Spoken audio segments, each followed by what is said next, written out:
Guys, what do you think about that epic intro that we just played? Pretty cool, right? You may be thinking, wow, that is a super sharp knife. I want to get a knife. Or you might be thinking, well, maybe this guy is just doing another one of those YouTube sharpening videos that just, at the end slice the tomato and thinking it is a very sharp knife. Or maybe you'll just be thinking, oh, well, yeah, it's pretty mediocre. I can do it as well. Anyhow, that's not what I'm trying to do today. In fact, I'm here to tell you the exact opposite. That is, while the knife looks sharp, it cannot cut at all. That's because of years of abuse from the customer. They run it through machines, and it splits potatoes. So it's not cutting the potato, it actually splits it and resulting in a very uneven cutting surface. Yeah, my point here is that a lot of YouTube videos or other tutorials will show you how to sharpen a knife, which is actually quite easy.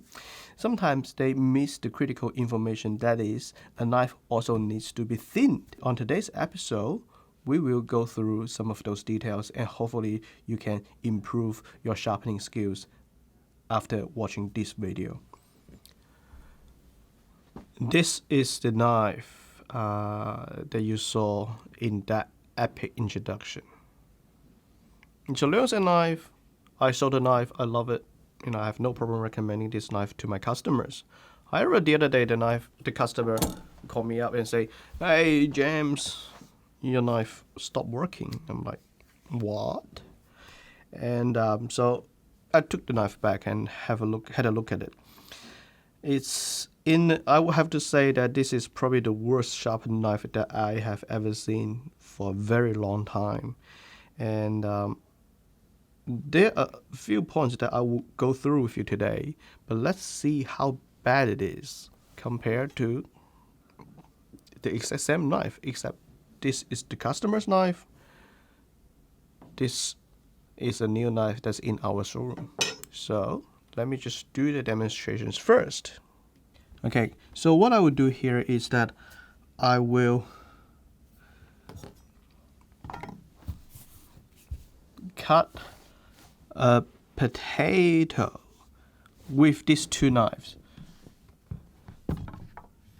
This is the knife in question, and this is the controlled sample. So this is a new knife, and let's see how they perform differently.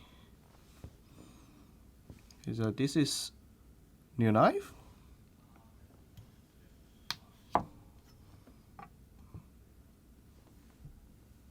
Very easily. It just slices through the potato. Let's try it again. Okay. As you can see here, the surface of the potato is reflecting to the light, and that indicates this is a very smooth cut, no problem at all. And now let's see how the badly sharpened knife performs.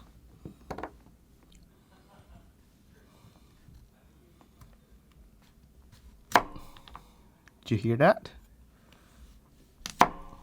I'm forcing my way through.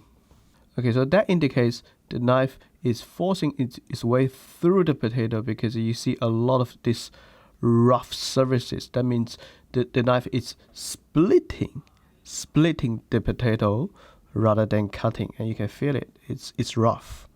And secondly, the main difference is that the knife wedges badly. So you can see here, thin, super thick. I didn't do anything intentionally to make it this way. It's just that the knife has been a wedge monster, so it will not be able to cut straight.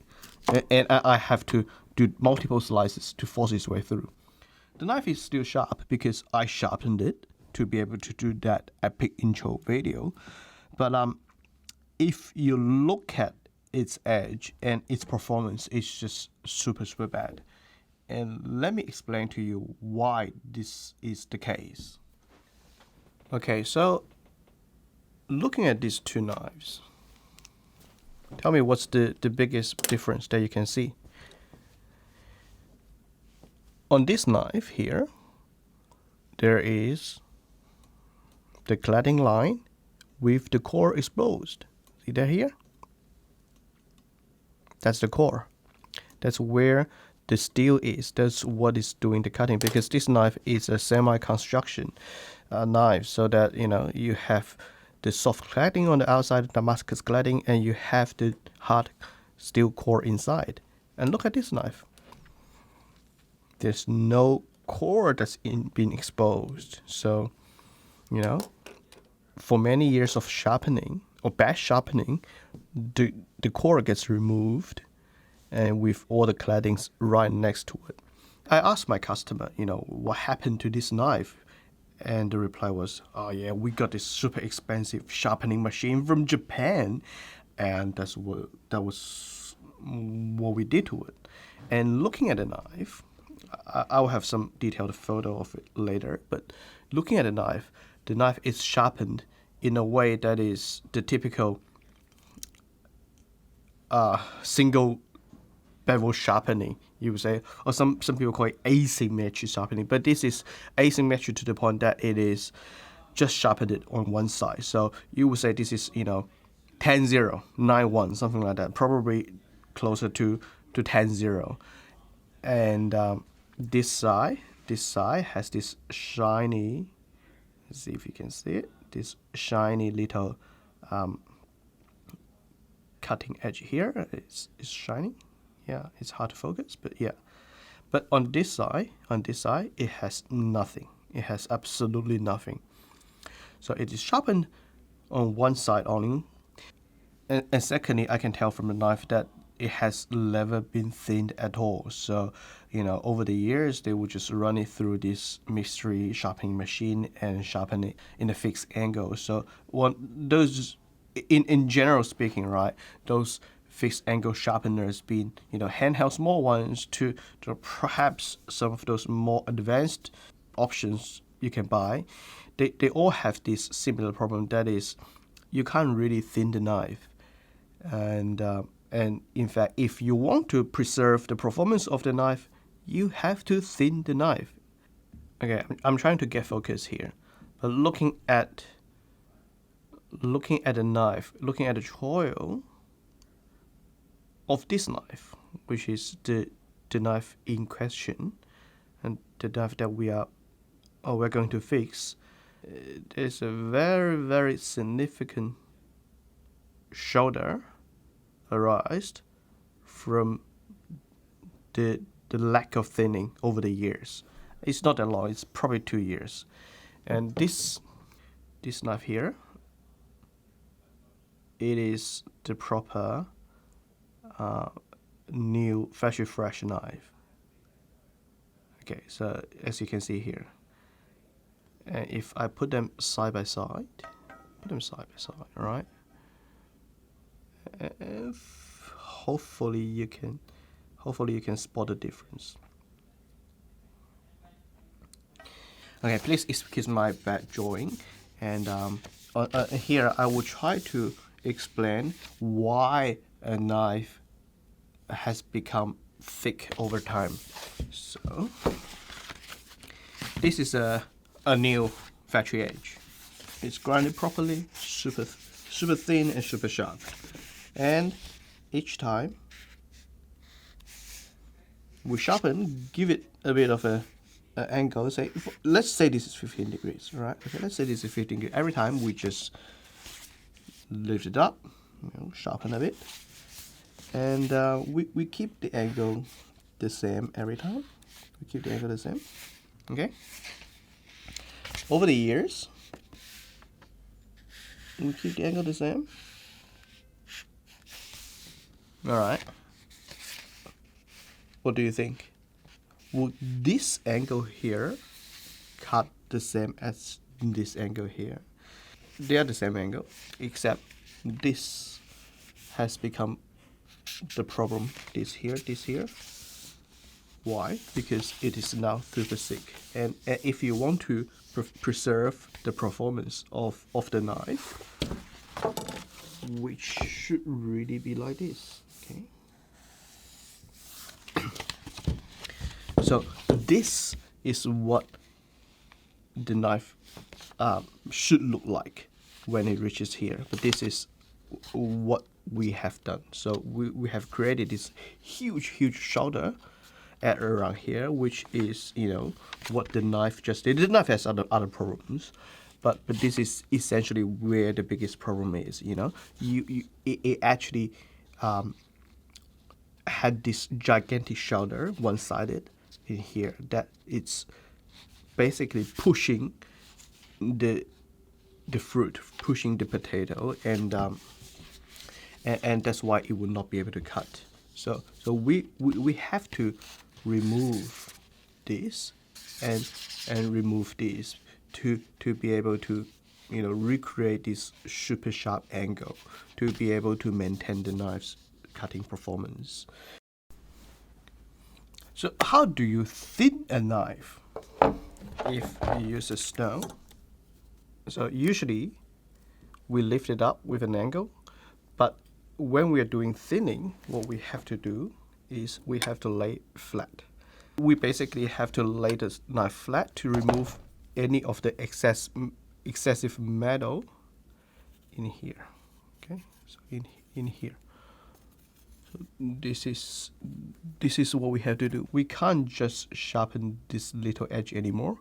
We have to get rid of metal. And of course, for all the double-sided knives like Gyuto or Sujihiki, we have to do this side as well. So we have to remove a lot of metal along this line.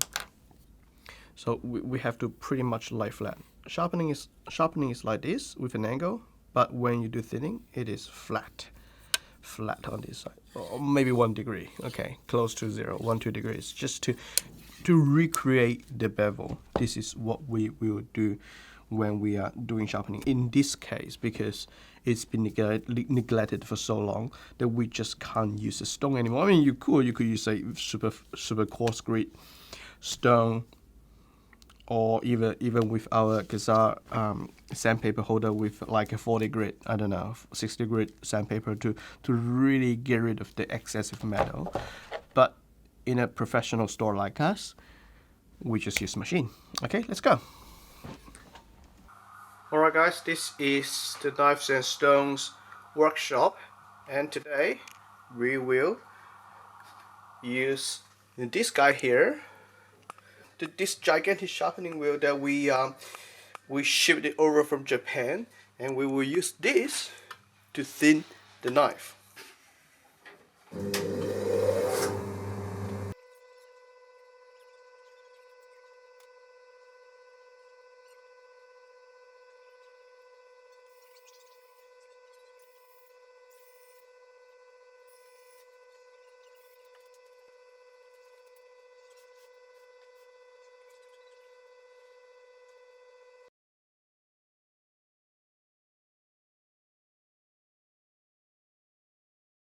I have just finished sharpening this knife, or actually just finished thinning this knife.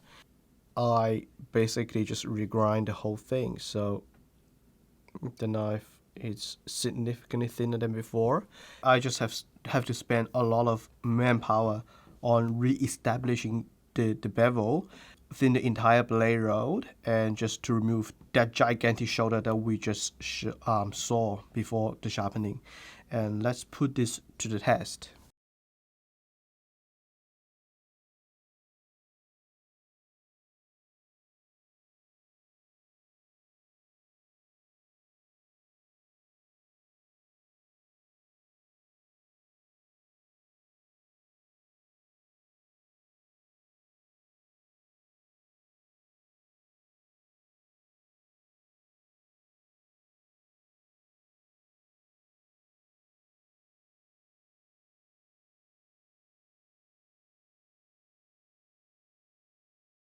Alright, you can now see the knife cuts much better from that short testing video that I just played.